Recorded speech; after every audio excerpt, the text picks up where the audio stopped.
Assalamu alaikum viewers. Today we will talk about the descriptive research. And descriptive research involves collecting data in order to test hypotheses or to answer questions concerning the current status of the subjects. A descriptive study examines and reports the way thoughts are. Descriptive research is type of the research that describe a population's situation as phenomena that is being studied. It focuses on answering the how, what, when, and where questions if a research problem rather than the why.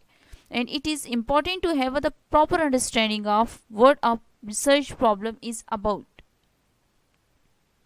And the descriptive method in general and specific type of descriptive research in particular is being discussed in some detail for two major reasons. First, a high percentage of reported research studies are descriptive in nature, and second, the descriptive method is being useful for investigating a variety of educational problems. Typical descriptive studies are concerned with the assessment of attitudes, opinions, demographic information, conditions, and procedures. And descriptive data are usually collected through the questionnaires, interviews, and observations.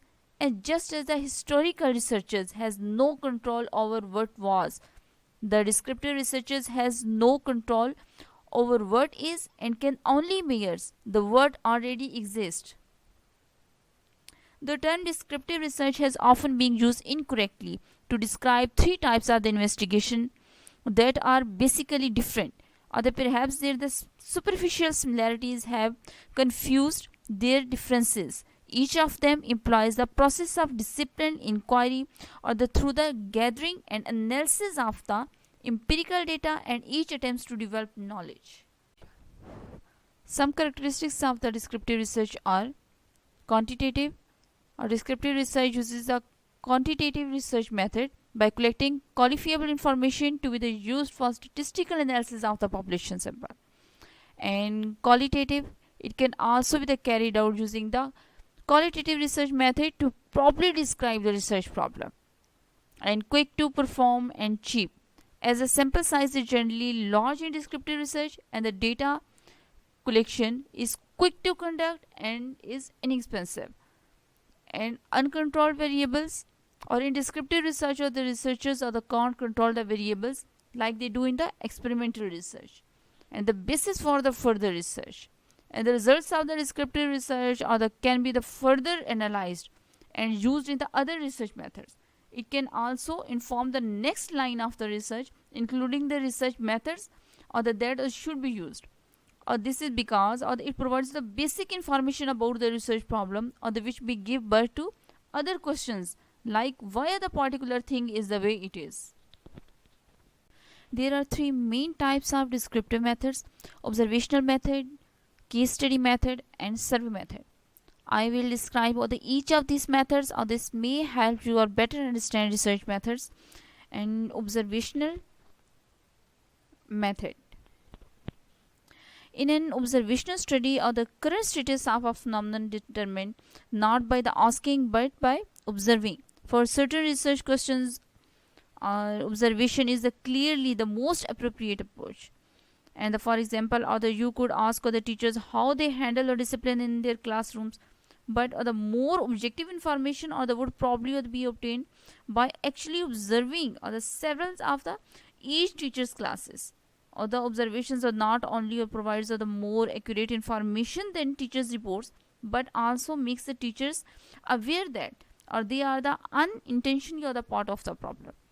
And observational techniques may also be used to collect data in non-descriptive studies, in an experimental study, or designed to determine the effect of behavior modification techniques on descriptive behavior. And observational data can be collected on inanimate objects such as the books as well as the human beings. In either cases, an observational study must be planned and executed just as carefully as any other type of the research study. And second, case study method. And case study involves in-depth study of an individuals. And the case studies often leads to testable hypotheses and allow us to study a rare phenomena.